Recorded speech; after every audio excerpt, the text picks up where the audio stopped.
On se dit toujours bonsoir depuis le début. On va dire bonjour, c'est l'heure. J'ai deux motifs de satisfaction. Un, vous êtes là, nombreux, plus une place, y compris dans les salles de retransmission. C'est plus une satisfaction. C'est la réussite d'efforts, de travail et de votre part, c'est-à-dire qu'on a réussi apparemment à faire que ces rencontres soient utiles. Peut-être plus pour certains. Et toutes les personnes qui avaient été choisies pour venir ici, on leur avait demandé ça. C'est-à-dire qu'elles soient en mesure de répondre à la rigueur des temps. Chacun a été bousculé. Il fallait des gens qui aient l'épaisseur pour venir parler de ce que chacun a au plus profond de lui et qui a pu être dérangé par tout ce qui vient de se passer. La deuxième raison est plus futile, c'est que j'ai consulté toutes les météorologies hier, en détail, en essayant à tout prix de chercher l'une qui pouvait sauver l'autre. Tout le monde annonçait une pluie du matin au soir sans arrêt. Donc, comme le monde n'est pas que raison, je me dis qu'il y a quelqu'un qui protège ces rencontres. Je ne sais pas qui, mais il y a quelqu'un qui veille et qui voulait absolument que les meilleures conditions fussent réunies pour que nous passions une journée libérée de l'angoisse de la pluie. Alors, lorsque François Bayrou a décidé, votre maire a décidé de reprendre cette année « Les idées mènent le monde » et que nous avons essayé de définir de quel sujet il fallait parler, on n'a pas discuté très longtemps. À l'évidence, devant ce qui s'était passé, un seul sujet s'imposait.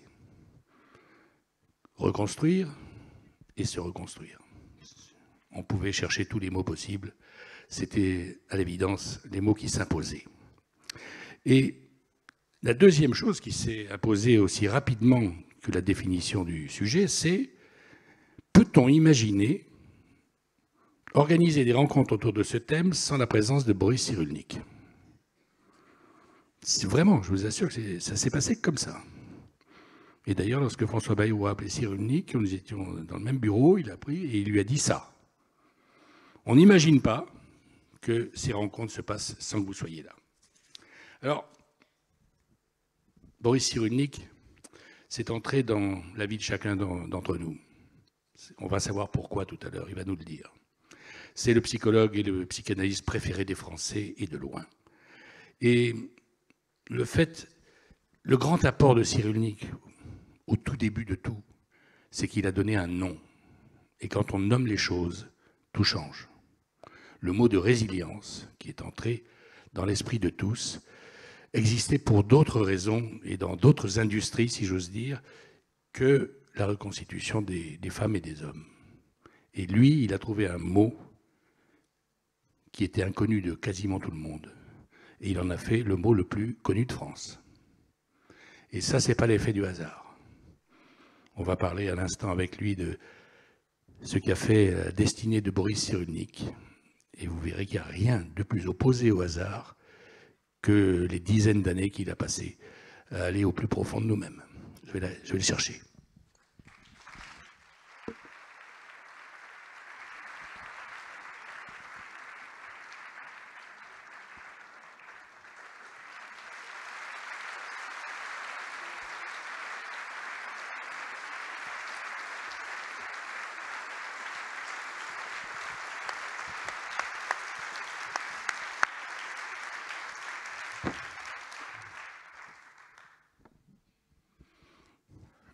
Bonjour Boris Cyrulnik. Bonjour. Merci d'être venu jusqu'à nous. Vous êtes l'homme le plus occupé de France, quasiment. C'est ce que vous nous avez dit dès que vous êtes rentré ici à Pau. Je suis matin, midi, soir au travail. Donc merci d'avoir pris sur vous ce que vous avez à faire pour venir nous rencontrer. Et je l'ai dit, on n'imaginait pas traiter ce thème sans que vous soyez là. Est-ce que le fait que j'ai dit que le mot, que vous avez imposé un mot et une idée, est-ce que c'est important de mettre un mot qui puisse définir ce qu'a été votre travail? Alors, c'est un vieux mot, c'est un mot français qui vient de resalirer, ressaut, résilier. C'est un mot que beaucoup de Français ont employé, des écrivains, Paul Claudel, André Mauroy, beaucoup de Français l'ont employé, mais il n'avait jamais été source de travail scientifique. Et les premiers qui ont employé ce mot de manière scientifique, c'est les agriculteurs. C'est pas du tout les mécaniciens, comme je le lis régulièrement. Les agriculteurs disent qu'un sol est résilient quand, après une inondation ou après un incendie, la vie reprend, mais c'est une autre forme de vie. Je ne connais pas de définition plus poétique et plus scientifique de la résilience que la définition des agriculteurs. Et assez curieusement, c'est celle qui correspond le mieux à notre usage en psychologie, en neurologie et même en sociologie. Alors, Boris Cyrulnik, vous venez de signer 2 livres, en collaboration chacun avec une autre personne, et notre discussion tournera autour de ces 2 ouvrages qui sont très différents, mais qui ont été écrits par le même. J'en profite pour dire une chose. Hier, et donc je l'ai dit, les problèmes que nous aborderons ne répondent pas évidemment à toutes les questions. Et donc, comme hier, M. Cyrulnik m'autorise à vous le dire, il sera à disposition pour signer ses ouvrages et continuer les conversations et les problèmes, pouvoir discuter avec vous pour répondre aux éventuelles questions que vous pourrez vous poser. Voilà, donc premier livre, Chérif mes chéris. Peu de gens le connaissent et on va comprendre, donc c'est un préfet résistant, on va dire, et il y a d'autres préfets qui n'ont pas été résistants. Mais je voudrais juste qu'on commence par une journée de votre vie, Boris Cyrulnik. Il s'agit donc du 10 janvier 1944.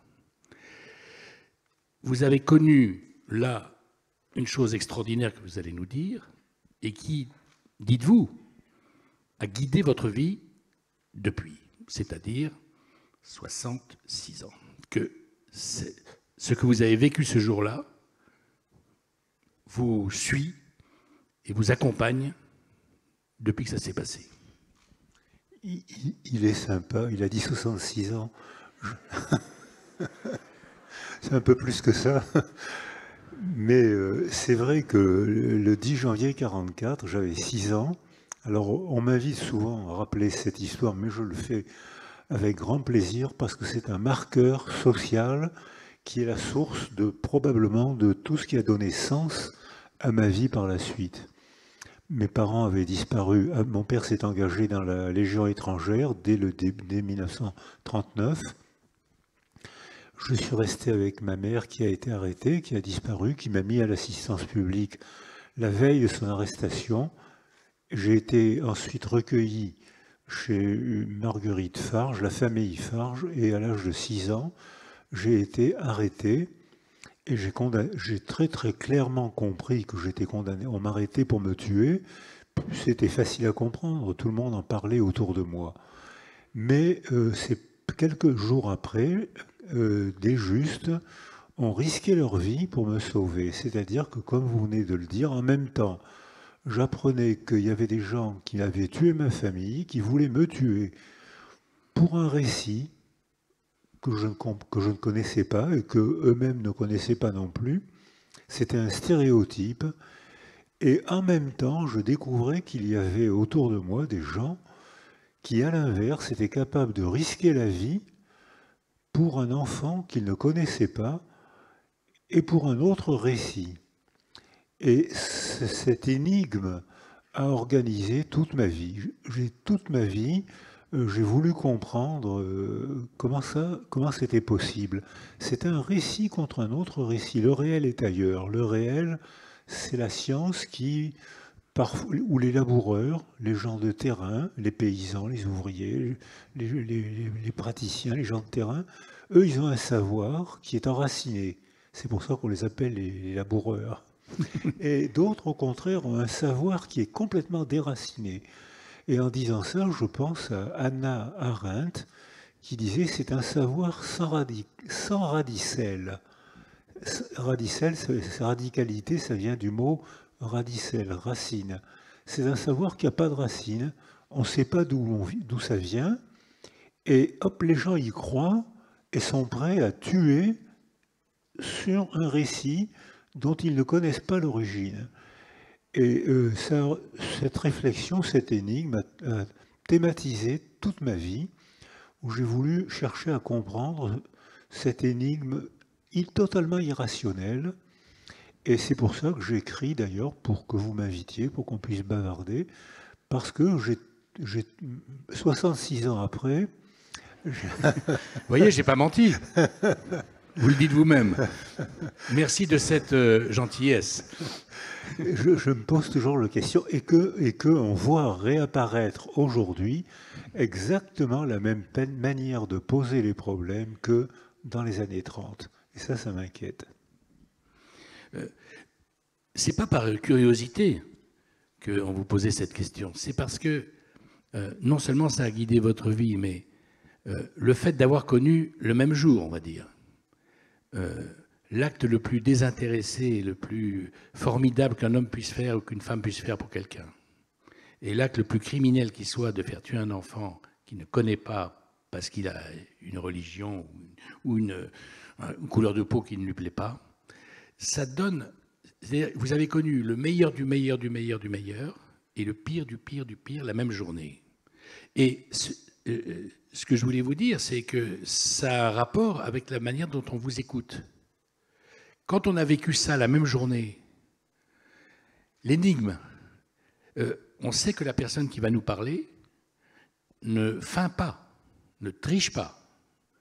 Il a vécu ce qu'aucun de nous ici dans cette salle peut-être n'a vécu. Et donc ça donne de la force et de la puissance à ce que vous dites. Et je pense que vous le vivez comme ça aussi peut-être. Alors, je crois que nous tous, quand on arrive au monde, on ne le connaît pas. Donc on apprend par une figure d'attachement qu'on appelle maman, qui nous apprend à voir le monde et qui nous apprend la langue maternelle. Et la langue maternelle, c'est déjà un outil verbal qui donne forme au monde. Donc on structure le monde qu'on voit avec les mots qu'on emploie. Un Asiatique ne structure pas, ne voit pas le même monde que nous. J'ai travaillé en Afrique. Les petits Africains ne voient pas le même monde que les petits Occidentaux. Les Américains ne voient pas le même monde que... Donc on est structuré par le milieu précoce où la mère est la première niche sensorielle. Et si notre mère est insécurisée par le mari, par la guerre, par la précarité sociale, eh bien l'enfant apprend à voir un monde dangereux. Il a peur, il est anxieux. À l'inverse, si la mère est sécurisée par son histoire, son mari, son deuxième parent, la famille, la culture, etc., la mère sécurisée devient sécurisante pour l'enfant qu'elle a porté et qu'elle a mis au monde. Alors ça, c'est un mode de raisonnement qui est totalement opposé au raisonnement cartésien. Ne lisez plus Descartes. Alors, il faut lire Descartes pour la démarche expérimentale. Oui. Merci Descartes. Mais pas pour la psychologie. La psychologie, c'est les raisonnements écosystémiques qui sont les plus pertinents. Alors, quand on découvre ma première présentation du monde, elle a été ce que vous venez de dire, mais c'est encore plus paradoxal que ça. Paradoxal, c'est paradoxa. Vous avez une doxa, et ce que j'ai vécu, c'est ça ne veut pas dire contradictoire. Et parce que quand j'étais... Ça veut dire plus large. Oui. Quand j'ai été emprisonné, que j'entendais dire autour de moi, on va nous tuer, qu'est-ce qu'il faut faire pour essayer de ne pas être tué? Moi, je me disais, il faut se sauver. Mais c'était tout bouclé, il y avait des Allemands, la Gestapo, c'était presque sur 1400, une rafle de 1400 personnes, il y a eu 2 survivants, dont votre serviteur. Et c'est encore plus paradoxal que ce que vous venez de dire. C'est que pendant que j'étais enfermé, j'ai le souvenir très clair d'un soldat allemand en uniforme noir, donc logiquement c'était un SS, SS, oui. qui venait s'asseoir auprès de moi, parce que je suis resté plusieurs jours quand même enfermé. Il venait s'asseoir près de moi et il me montrait des photos d'un petit garçon.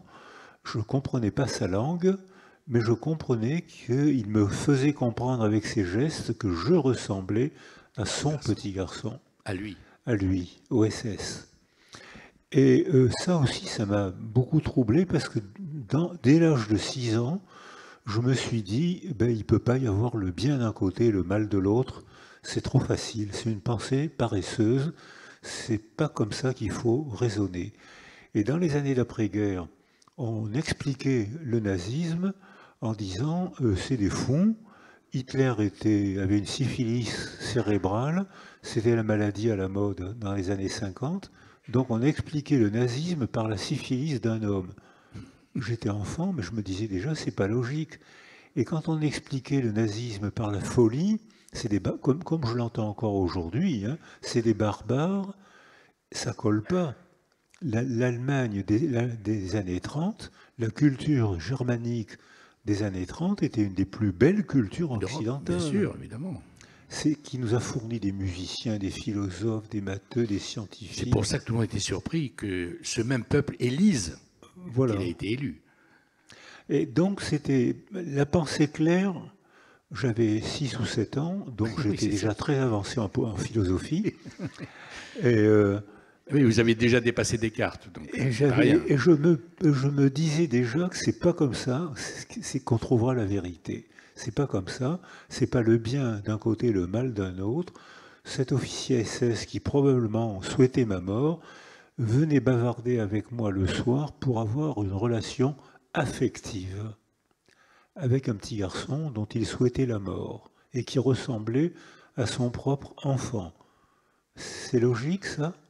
Allez comprendre quelque chose. Il faut comprendre comme chose, mais pas Mais comme oui. ça.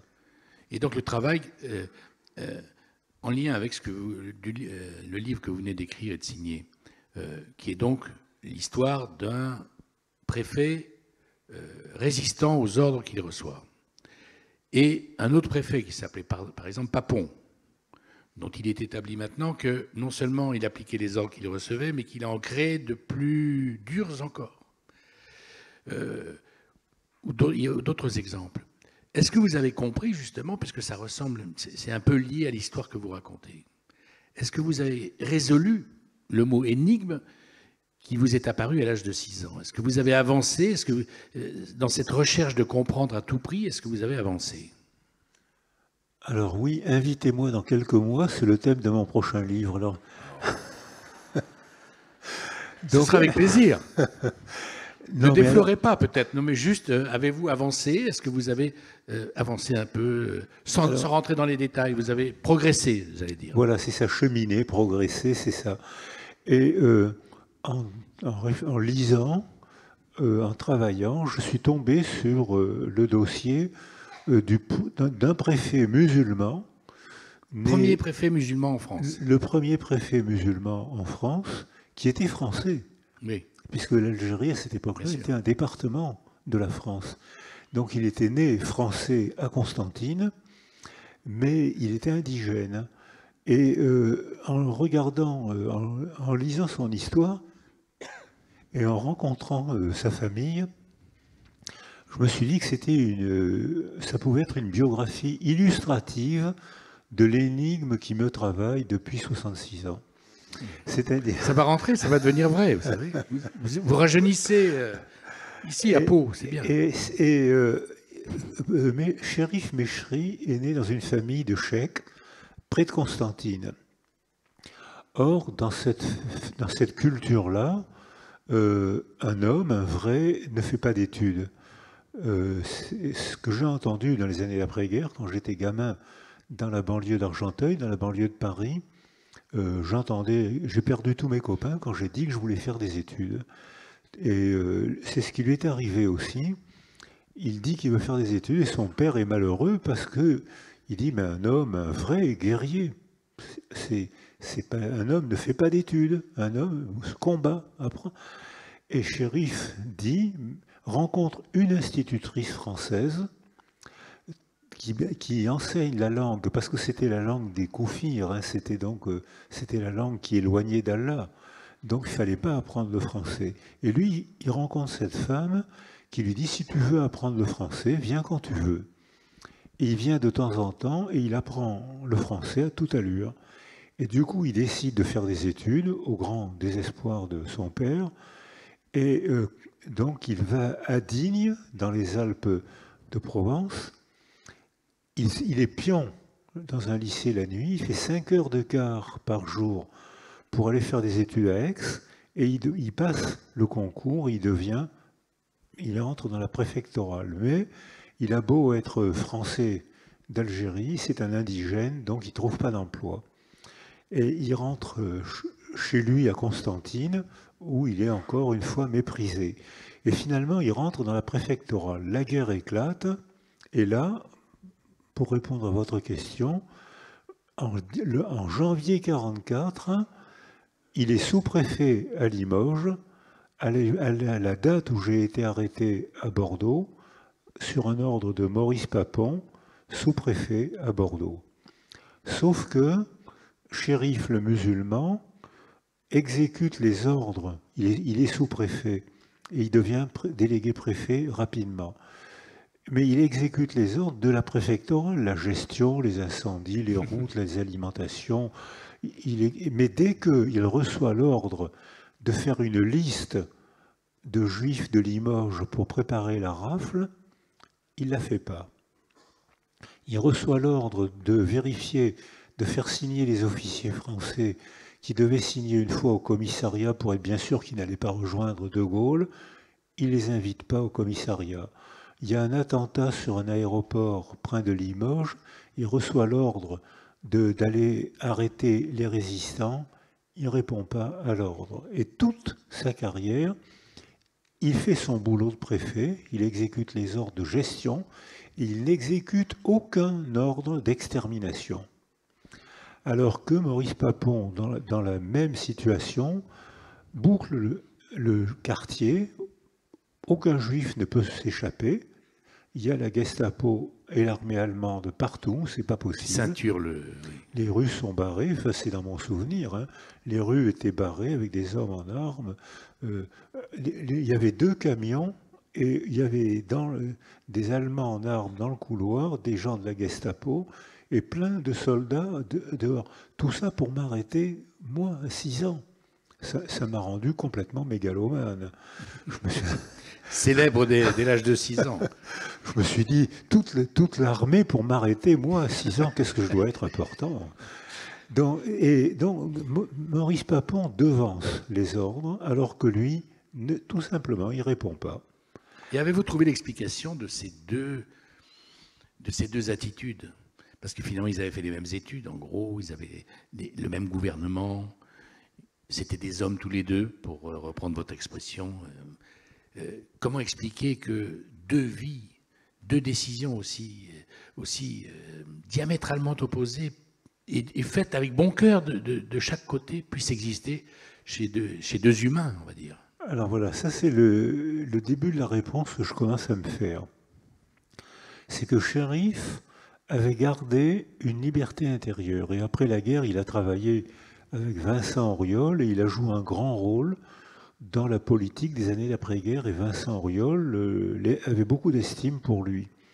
D'ailleurs, à Sciences Po, à Paris, il y a eu un colloque sur lui avec des archives très précieuses qui montrent qu'il a joué un rôle important. Mais Cherif Mechri n'avait pas mis son ascension sociale en priorité. Il avait mis en priorité la gestion de son métier, du métier qu'il avait choisi, et des relations humaines.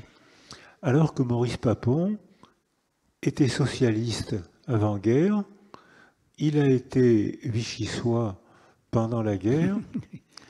J'aurais dû dire il a été sous les ordres du gouvernement de Vichy. Il n'a pas été vichysois, je gomme.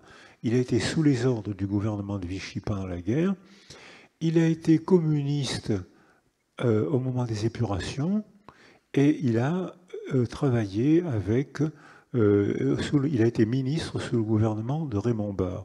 C'est que Papon avait... J'ai connu des gens qu'il avait connus, qui avaient beaucoup d'estime pour sa puissance de travail, sa clarté, sa culture, mais dans l'idée qui organise une vie, il avait l'exécution des ordres avant tout, parce qu'exécuter les ordres, c'était assurer sa promotion. Donc, comme il l'a dit à son procès, comme Eichmann l'a dit à son procès, comme tous les génocidaires l'ont dit, je n'ai fait qu'obéir. Donc, je suis coupable, je n'ai aucune culpabilité. Le coupable, c'est le supérieur. Voilà. Le coupable, c'est le supérieur du moment. Voilà. Alors que Shérif Mechri ne donnait aucune explication. Quand l'ordre me demande de faire mon boulot de préfet, je le fais. Quand l'ordre me demande d'exécuter, d'arrêter des innocents, des femmes, des enfants, et même des résistants, je ne le fais pas. Et donc, Mechri avait donc gardé un degré de liberté intérieure. J'obéis si ça me convient. Et ça pose un problème éthique énorme pour notre société aujourd'hui. Jusqu'à où doit-on obéir ? J'ai été médecin pendant 40 ans. Si j'avais reçu l'ordre d'un CHU me disant il y a trop d'enfants, il y a une surpopulation, les écoles sont surchargées, on vous donne pour consigne de mettre du cyanure dans le biberon. Est-ce que je l'aurais fait ? J'espère que j'aurais pas... Tel que je vous connais, vous auriez hésité. En cherchant à comprendre d'où venait l'ordre, c'est ça ? Alors j'espère que j'aurais gardé ma liberté intérieure et j'aurais dit, comme les justes, je n'ai fait aucun acte héroïque, simplement, cet enfant était seul, sa famille était déjà morte ou à Auschwitz. Tous les justes disaient, je ne suis pas, on dit, je ne suis pas un héros, je ne pouvais pas faire autrement. C'est pas un acte d'héroïsme. Moi, si on m'avait demandé de mettre du cyanure dans les biberons, oui, je crois que sans être un héros, j'aurais pas pu. J'espère que j'aurais pas pu. Et donc, ça veut dire qu'il y a des gens qui se soumettent à des énoncés, quel que soit l'énoncé. Si c'est un ordre, j'exécute, je perds ma liberté intérieure en échange d'une promotion. Et d'autres qui disent, je ne peux pas obéir de manière indécente.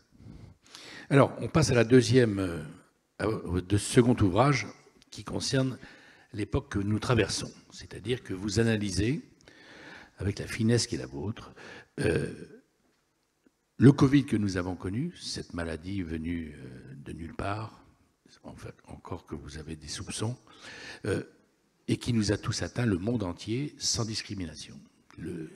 Tous les milliards d'humains ont été touchés profondément et durablement dans leur vie. Alors, c'est là où on a besoin de vos lumières. D'abord, vous dites, on ne le sait pas encore peut-être, mais il est certain qu'à partir de la fin de l'épidémie, autant qu'elle arrive aussi vite que possible, le monde aura changé et nous aurons changé individuellement, les deux. Et nous allons connaître une période qui a peu de choses à voir avec la période que nous avons vécue jusqu'à présent. Est-ce que vous diriez les choses aussi simplement que ça ou pas ? Alors, on a l'expérience des épidémies précédentes, hein, qu'il y a eu des siècles d'épidémies, de peste, de virus. Tous les pays du monde, depuis le néolithique, c'est nous qui fabriquons les virus et les bactéries. Et nous sommes responsables du virus ? Alors, est-ce qu'on est responsable ? On ne peut pas faire. Le néolithique, avant le néolithique, il y avait des virus. J'ai vu en Afrique des chimpanzés qui avaient une paralysie faciale périphérique. Or, la paralysie faciale périphérique est toujours d'origine virale. Donc, les chimpanzés, qui sont génétiquement très proches de nous, hein, eh bien, ils avaient, certains, celui que j'ai vu en tout cas, avaient une paralysie faciale. Et donc, je me disais, tiens, il a un virus. Et il y a des virus, il y en a partout, tout le temps. Il n'y a pas d'épidémie. S'il n'y a pas d'épidémie chez les chimpanzés, alors qu'il y a des virus, c'est parce qu'ils ne commercialisent pas la viande. Le virus est fabriqué parce que Les chimpanzés attrapent des petits singes ou des gazelles, ils les cassent en deux et ils les mangent encore chauds.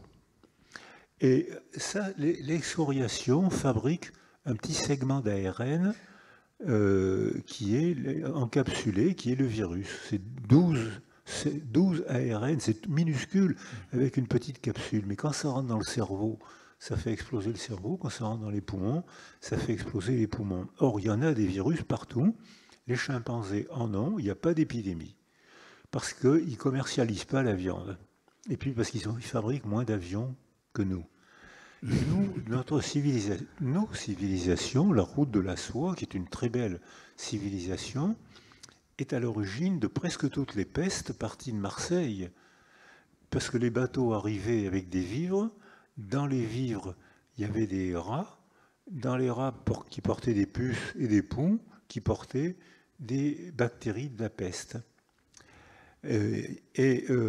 Pour gagner un peu d'argent, les commerçants ne respectaient pas la quarantaine, ils débarquaient les ballots de soie, il y avait une quarantaine dans les îles du Frioul, au sud de Marseille, et pour gagner un peu d'argent, ils déchargeaient les ballots de soie la nuit, ils gagnaient effectivement, ils les vendaient à Beaucaire, au nord d'Avignon, et ils gagnaient effectivement un peu d'argent, et 2 ans après, un Européen sur 2 était mort.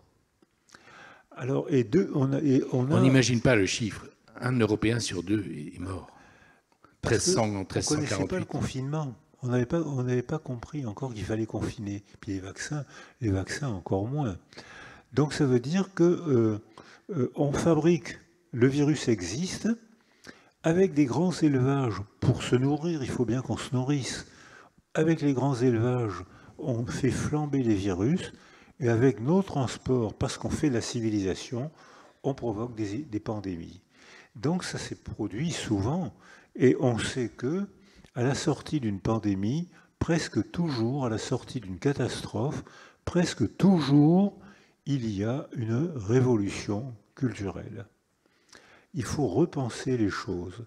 Alors, et si on ne les repense pas, 3 ans après, il y a un nouveau virus, une nouvelle épidémie. Donc, ça, c'est le scientifique qui parle. Je veux dire, c'est le résultat d'études précises. Ah oui, ben oui, on a les archives des pestes. Il y a l'archive des pestes de 1348. Il y a eu beaucoup d'épidémies. Il y a eu la célèbre peste de 1720 à Marseille, où là, on avait compris qu'il fallait confiner. Et alors là, on envoyait l'armée, et dès qu'un Marseillais cherchait à fuir le confinement, les soldats l'abattaient. Ça, c'était du confinement. Macron, à côté, c'est... C'est un apprenti.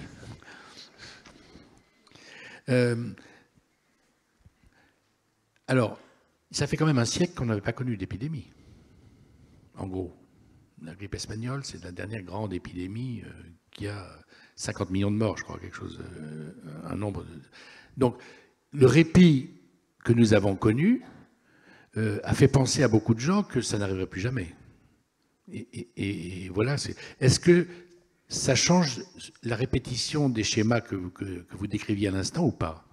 Alors, ça dépend de nous. Les civilisations se sont faites dans un côté magique et dans un côté horrible. Le côté magique, ce qui caractérise la condition humaine, c'est l'artifice de l'outil et l'artifice du verbe. C'est ce qui crée la condition humaine. C'est magique. On crée un monde avec nos écrans. C'est magique. Je suis capable de taper sur l'écran et de voir ce qui se passe en temps réel en Chine, en Amérique du Sud, ou quand je fais un zoom avec l'Amérique du Sud, dans mon bureau, il y a tous mes copains du Pérou, du Brésil, qui sont dans mon bureau. Si c'est pas magique, ça, donc c'est magique, mais ça se paye. Il n'y a pas un seul progrès sans effet secondaire. Ça, c'est la médecine qui m'a appris ça, et je crois qu'on peut dire ça des écrans. Les écrans qui sont magiques, nos enfants les payent terriblement cher. Ils le payent cher. Et oui, ils arrêtent le développement, ils arrêtent l'empathie, ils arrêtent le langage, c'est hors de prix. C'est un effet secondaire énorme. Si c'est un médicament qui aurait tant d'effets secondaires, on l'interdirait tout de suite. C'est grave ce que vous dites. C'est-à-dire, c'est important. Oui, mais bien sûr. Et en même temps, vous n'êtes pas de ceux qui prônent la suppression des images et des possibilités magiques dont vous venez de parler. Mais non, les écrans sont magiques. Simplement, il faut apprendre à ne pas se soumettre à nos écrans, de même qu'il faut apprendre à ne pas se soumettre à tous les récits qu'on entend actuellement. On a tous droit à un degré de liberté intérieure. Liberté intérieure, c'est-à-dire je me donne le temps de réfléchir pour savoir si l'ordre que vous me donnez me convient. Je me donne le temps. Et peut-être je vais obéir parce que je désire qu'on vive ensemble, mais c'est pas sûr. C'est pas parce que vous êtes mon supérieur que je vais obéir à coup sûr. Donc ça pose un problème éthique et ça pose aussi un problème de notre manière de vivre ensemble. Et quand il y a eu l'expérience des catastrophes, que ce soit des catastrophes épidémiques, des catastrophes comme le tsunami de Lisbonne, le tremblement de terre de Lisbonne, c'était 1755. Exactement, hein. 18e siècle. Oui. Enfin, il faut faire attention, il y a toujours des historiens dans la salle. Faire... C'est comme l'âge. Donc, il y a toujours, ou bien on remet en place le processus qui a provoqué la tragédie et on aura le siècle des pestes, ou bien on a fait nos frontières sont toutes le résultat de guerres. C'est la violence qui a fait du social. Les garçons étaient formés pour la violence. Dans toutes les cultures, il y a eu des cultures qui ne formaient les garçons que pour la guerre, chez les Spartiates, mais même quand j'étais gamin après la guerre, j'ai eu la chance de ne pas aller à l'école, grâce à ce que vous venez de m'inviter à rappeler. Parce que comme dans Louis Malle, si j'avais été à l'école, j'aurais été arrêté. Donc j'ai eu la chance de ne pas arrêter à l'école, de ne pas... Fréquenter l'école. J'ai fait un lapsus intéressant. Ça reste entre nous, ça. Hein, vous n'êtes pas... Donc, et en 1948, quand j'étais pour la première fois à l'école, tous les profs nous disaient « Vous ne traverserez pas la vie sans connaître une ou deux guerres. Vous devez vous y préparer. » La génération des hommes avant moi ont connu deux guerres. 14-18, 39-40. Moi, j'ai connu deux guerres. 39-40 et la guerre d'Algérie. Donc on préparait les garçons. La violence, c'était une valeur adaptative. Or, depuis, on va dire, 2 générations, la violence n'est que destruction. Parce qu'on a décidé de vivre ensemble autrement. Donc c'est un problème moral, c'est un problème philosophique. Comment veut-on vivre ensemble? On considère maintenant de plus en plus, probablement les femmes y ont beaucoup participé, la violence n'est plus une manière de faire du social. Donc il faudra faire du social autrement. Probablement par le débat, par le consensus. Or, on voit réapparaître des gens qui se groupent en communauté, où à l'intérieur d'une communauté, on se comprend, on a le même Dieu, la même couleur de peau, le même projet d'existence, le même langage, les mêmes musiques, les mêmes cuisines. Qu'est-ce qu'on est bien entre nous? Mais cette solidarité respectable, elle est source de haine parce que... Entre communautés différentes. La communauté d'à côté n'a pas la même couleur de peau, n'a pas la même musique, et bien sûr, eux, c'est des mécréants. Et s'ils sont des mécréants, ben, ils méritent la mort. Donc ce qui est en train de se préparer là, ça a déjà existé. Hein. Les Allemands, avant Napoléon, vivaient sous forme de principautés qui, bien sûr, se faisaient toute la guerre, les unes contre les autres. Mais même en France, si on parle français, c'est parce qu'on a imposé une langue, c'est parce que la République, les révolutionnaires de 1789 ont massacré les Vendéens et les Basques, ont interdit aux Basques de parler leur langue. Donc ça veut dire que tous les progrès ont des effets secondaires. Quand il y a plus d'effets secondaires que de progrès, il faut changer de stratégie. Donc, résumons. Le changement va être obligatoire. Sinon, c'est la répétition qui nous menace. Quels sont les 2-3 changements qui vous apparaissent maintenant comme incontournables? Alors, le premier changement qu'on propose, c'est que On, c'est qui? On. on, c'est les meilleurs, c'est-à-dire moi et les gens avec qui je travaille.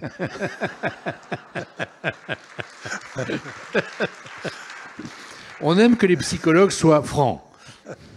C'est souvent pas le cas, hein, vous savez. Alors, on, c'est mes collègues de travail, mes étudiants, Les scientifiques, mes amis. ça. Donc, c'est les gens qui travaillent dans la même direction. Or, ça fait 40 ans qu'on a commencé à travailler sur les théories de l'attachement. Il y a 40 ans, c'était vivement critiqué parce que on nous demandait de choisir entre la biologie va tout expliquer ou la psychanalyse va tout expliquer. Et une théorie qui prétend tout expliquer, c'est une théorie totalitaire. La biologie a son mot à dire, elle ne peut pas tenir tout le discours. La psychanalyse a son mot à dire, elle ne peut pas tenir tout le discours, la sociologie, etc. Alors, donc on a commencé en 80, j'ai fait un premier groupe où on a commencé à étudier ça, établir des relations, des recherches, il y a 40 ans. Et maintenant, les enfants n'ont plus du tout la même fonction et la même signification. Dans les années d'après-guerre, je fais partie d'une génération où 3% des enfants allaient jusqu'au bac. Les filles à la maison, les garçons à la mine ou au chantier. Au turbin. Au boulot. Et c'était des boulots très durs, hein. C'était les petits garçons, quand j'étais médecin au chantier de la Seine, les petits garçons descendaient dans les soutes à l'âge de 13-14 ans. Ils voyaient la lumière du jour 2 mois par an. Les mineurs de Brignoles ou les mineurs de Gardanne voyaient la lumière du jour seulement 2 mois par an. Ils travaillaient 15 heures par jour. J'en ai suivi des mineurs qui mouraient de silicose à 45 ans. Et en descendant à la mine à 15 ans, ils le savaient. Mais les hommes étaient héroïsés. Héroïsés, c'est-à-dire menés au sacrifice. Les femmes étaient entravées. Les hommes étaient héroïsés. Et on a fabriqué du social comme ça. Donc les enfants n'avaient pas dû... Il fallait qu'une femme... Le ventre des femmes appartenait à l'État.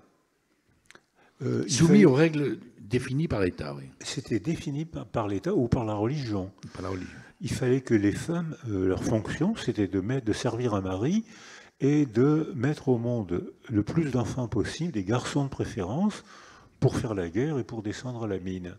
Ce que je viens de dire est un non-sens par bonheur, est un non-sens total pour les jeunes femmes d'aujourd'hui. Mais c'était le sens de leur grand-mère. Donc, il ne faut pas faire d'anachronisme.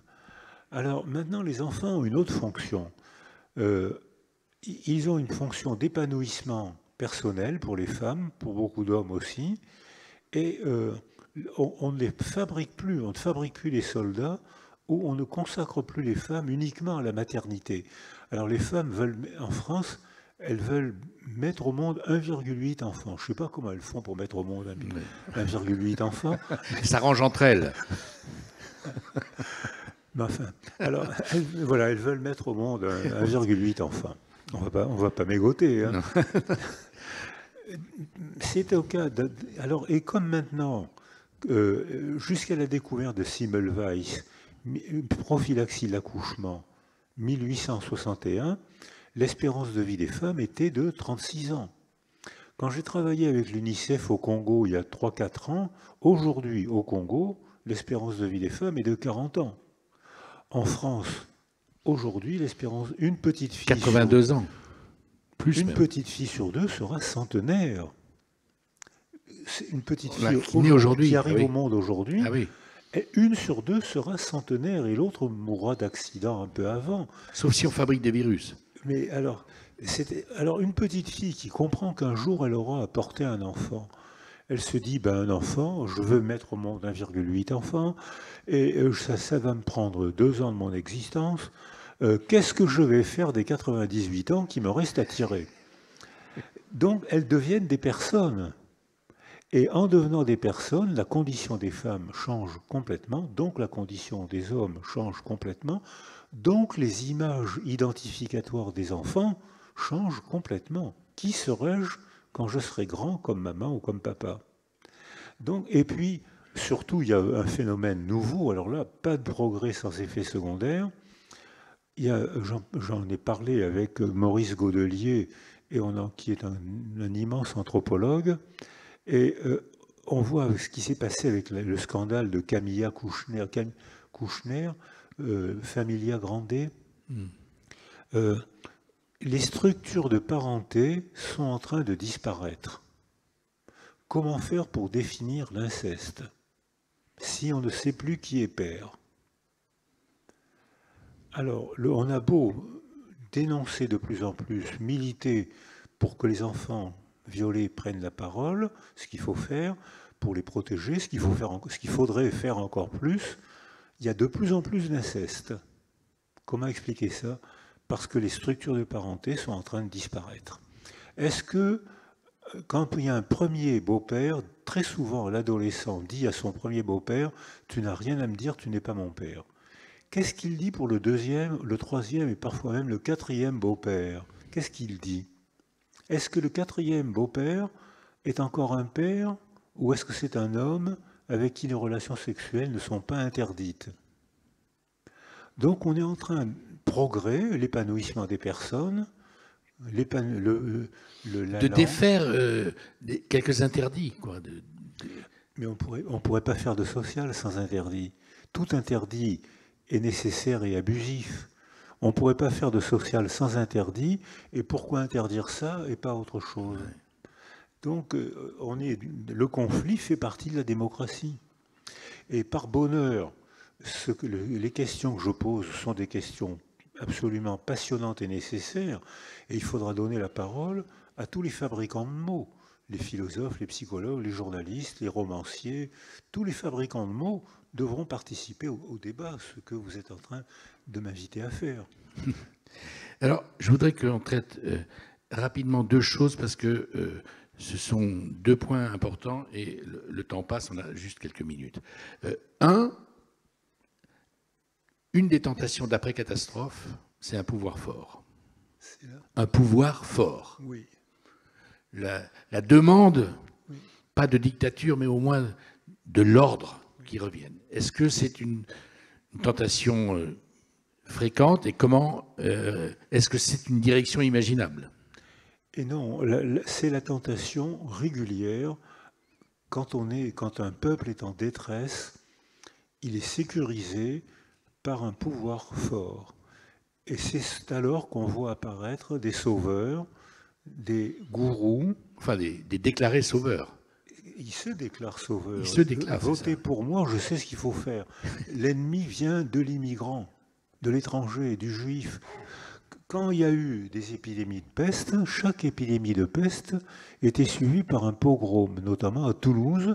Pratiquement tout, après la peste de 1348, pratiquement tous les juifs de Toulouse ont été brûlés.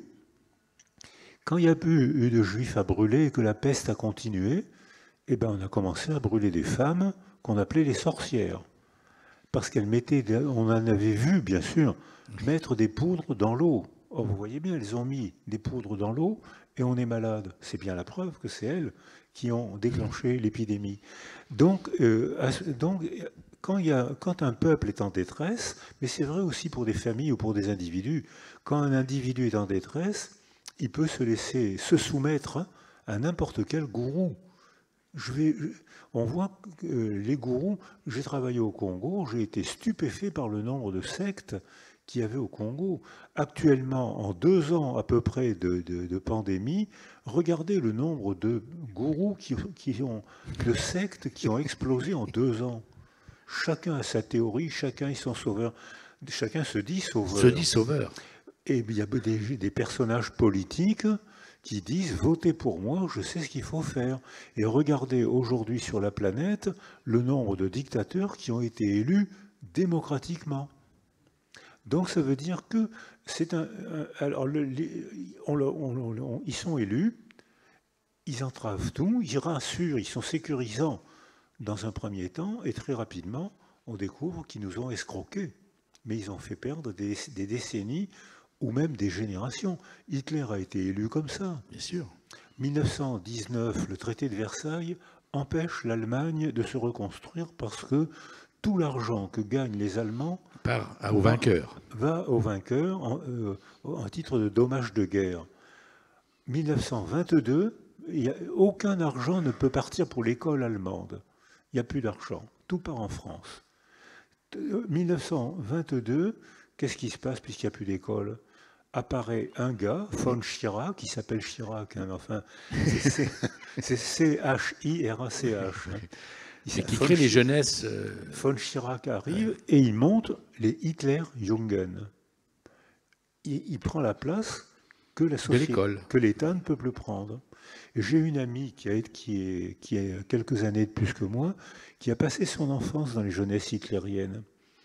Elle est bien sûr blonde aux yeux bleus, et on lui disait « tu es belle », ça c'était sûrement vrai, il suffit que tu danses et que tu mettes au monde des petits ariens blonds, et tu vas donner 1000 ans de bonheur au monde entier. Comment voulez-vous qu'une petite fille soit pas séduite par un discours comme ça? Ce n'est que longtemps après la guerre qu'elle a découvert ce que cachait ce discours. Donc, si on fait pas garde, si on prend pas garde, on laisse se remettre en place le virus, ou bien on vote pour un dictateur, il y a plein de candidats autocrates, ou bien on se rencontre souvent pour mettre en place une nouvelle manière de faire des familles, de faire de l'école. Ce qui s'est effondré actuellement, la famille ne s'est pas effondrée, mais elle est diluée. Et les structures de parenté, à la commission des 1000 jours, on a eu un énorme problème. On ne pouvait pas définir le père. Vous avez bien entendu. Est-ce que le père, c'est celui qui a planté l'enfant? Est-ce que le père, c'est celui qui a fait le coup, si vous permettez cette délicate métaphore? Il y a des cultures qui considèrent que l'amant, c'est pas le père. Et dans notre propre culture, en moyenne, c'est 40 à 50% des femmes aujourd'hui élèvent leur enfant seules. Elles le payent, elles travaillent énormément, elles font un nombre impressionnant de burn-out, et elles élèvent l'enfant avec leur propre mère, c'est-à-dire avec la grand-mère. C'est la grand-mère qui fait fonction de père. Ou bien elles élèvent leur enfant avec un deuxième père, un deuxième beau-père, comme Camilla Kouchner. C'est le beau-père qui fait fonction de père, et un homme qui se sent... On comprend mieux ce que vous dites, oui. Et donc on a une difficulté à désigner un père. Et on ne sait plus définir. On a été obligé d'employer l'expression du deuxième parent. Ça peut être une femme, ça peut être la grand-mère, ça peut être une femme homosexuelle. C'est un progrès. Les homosexuels ne commettent aucun crime. C'est un progrès. L'effet secondaire, c'est qu'on ne sait plus ce qu'est un père. Alors, une avant-dernière question, si vous voulez bien. C'est, après la tentation du pouvoir fort, vous dites qu'il y a un seul moyen de changer dans la bonne direction, c'est l'autre. Un petit commentaire sur ça. Vous avez un chapitre dans votre livre qui dit il y a un seul moyen de sortir de ces conséquences terribles, c'est l'autre, c'est-à-dire la rencontre, c'est-à-dire la parole, c'est-à-dire l'échange, la reconnaissance de l'autre. Si on sort de ce schéma-là, on ne pourra jamais reconstruire sur des bases pour un monde meilleur. Voilà. Alors, j'ai eu la chance d'être invité au Japon et en Chine pour travailler. Ils sont très étonnés par notre individualisme. Or, la neurobiologie, aujourd'hui, photographie qu'un enfant privé d'altérité, son cerveau s'éteint. Je ne peux devenir moi-même que s'il y a un autre. Le premier autre, c'est la mère. Mais près de la mère, il y a une autre figure d'attachement dans le temps on appelait le père. Donc, très drôle, bravo. Et donc ça veut dire que dans notre culture occidentale, on a sous-estimé à quel point je ne peux pas me vivre, je ne peux pas devenir moi-même si je suis seul. Je ne peux devenir moi-même que s'il y a un autre, une mère, une femme, un copain, une institution, un footballeur, etc. Et à ce moment-là, Petit à petit, je choisis, je me construis moi-même. Mais pour me construire moi-même, il faut un autre. Donc la notion Un autre ou des autres? oui, un autre, une altérité, Une vous avez altérité, raison, d'accord. une altérité. D'accord. Notre culture individualiste, influencée, dominée par la culture américaine, a pensé que ce qui compte, c'est la réussite personnelle. Or, la réussite personnelle, elle se fait avec les autres et parfois aux dépens des autres. Donc, il faudra repenser la famille, les nouvelles familles, repenser l'école, repenser l'université, La concurrence, ouais, qui c'est ça. était déjà en grande difficulté et que le virus vient de massacrer, puisque maintenant les adolescents payent très cher le virus, hein. Il y a un élagage synaptique au moment de l'adolescence. C'est-à-dire que le cerveau fonctionne plus vite, mieux avec moins d'efforts, à condition qu'on se mette à l'épreuve de la rencontre, du travail physique, mental, etc. Les gamins, les adolescents viennent de perdre 2 ans devant leurs écrans. Comment ils vont faire pour rattraper ça? Donc il faudra, ça va être passionnant. J'espère que ça ne sera pas trop passionné, parce qu'on voit que dans les discours politiques, je suis très gêné par la haine qui empêche de réfléchir, et alors qu'il y aura des domaines philosophiques et humains absolument passionnants. Comment va-t-on faire de la famille? Comment va-t-on s'adapter à l'épanouissement des femmes? Comment va-t-on respecter les hommes? On voit qu'au Japon, où les femmes font des performances intellectuelles et scolaires stupéfiantes, les garçons décrochent. Est-ce que c'est un effet secondaire de l'épanouissement? Problème. Le décrochage, j'ai été invité au Québec. Le décrochage arrive au Québec, aux États-Unis. Je pense qu'il pointe son nez en France. J'ai vu au Japon ce que les Japonais appellent le hikikomori. Des garçons qui ont tellement peur des femmes. Vous me direz que c'est pas la peine d'aller au Japon pour Oui. ça. Oui, vous auriez pu faire ça dans le Midi.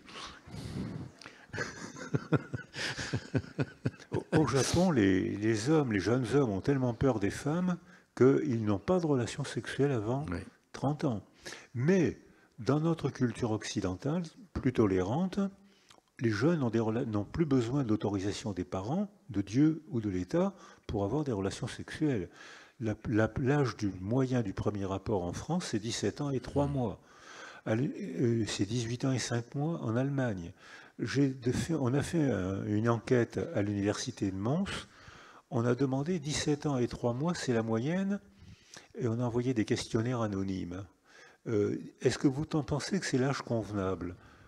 12% des garçons ont répondu c'est trop tôt. 23% des filles ont répondu j'étais pas prête. J'ai vécu ça comme une agression. Alors, le prix de la liberté, alors l'âge légal, c'est 15 ans. Au-dessus de 15 ans, Oui, on mineur, pense oui. qu'il y a un consentement. C'est beaucoup trop tôt. 15 ans pour un petit garçon ou une petite fille, et les filles s'engagent plus dans la sexualité. Donc c'est pour ça qu'il y a 23, c'est presque une fille sur 4 qui trouve que c'est trop tôt à 17 ans et 3 mois. Alors, l'heure a tourné, surtourné, nous débordons de tous les côtés.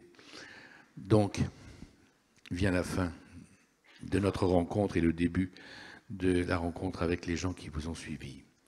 Juste un mot, Boris Cyrulnik. Votre voix,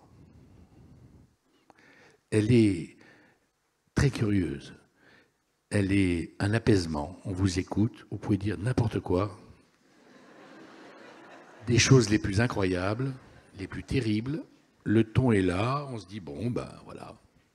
Cyrulnik l'a dit, on va y réfléchir. Et la deuxième chose, c'est que, bizarrement, avec cette voix apaisante, vous êtes quelqu'un d'énergisant. C'est-à-dire que la voix a des deux qualités collées. Ça apaise et en même temps, ça appelle à une énergie. Alors, je voulais juste vous demander, vous l'avez fabriquée, cette voix, ou c'est l'effet de tous les travaux que vous avez faits qui vous amène à avoir une voix différente de ceux qui n'ont pas fait tout ce parcours et qui n'ont pas connu le mois de janvier 1944? Alors, ce que vous m'expliquez me fait penser que j'aurais dû être crooner. Malheureusement, j'ai choisi d'être psychiatre. Alors non, je pense que ça fait partie de l'équipement naturel. C'est peut-être un cadeau c'est sûrement un cadeau de mes parents. Hein. Mais non, je ne l'ai pas travaillé. Non, non. Mais maintenant... Non, j'avais une suite. Est-ce que c'est pas la conséquence de ce que vous avez connu? Non, non, on me le dit de temps en temps, ça m'ennuie pas. Hein. Mais moi, je m'en rends pas compte, je m'écoute pas parler. Hein. Donc...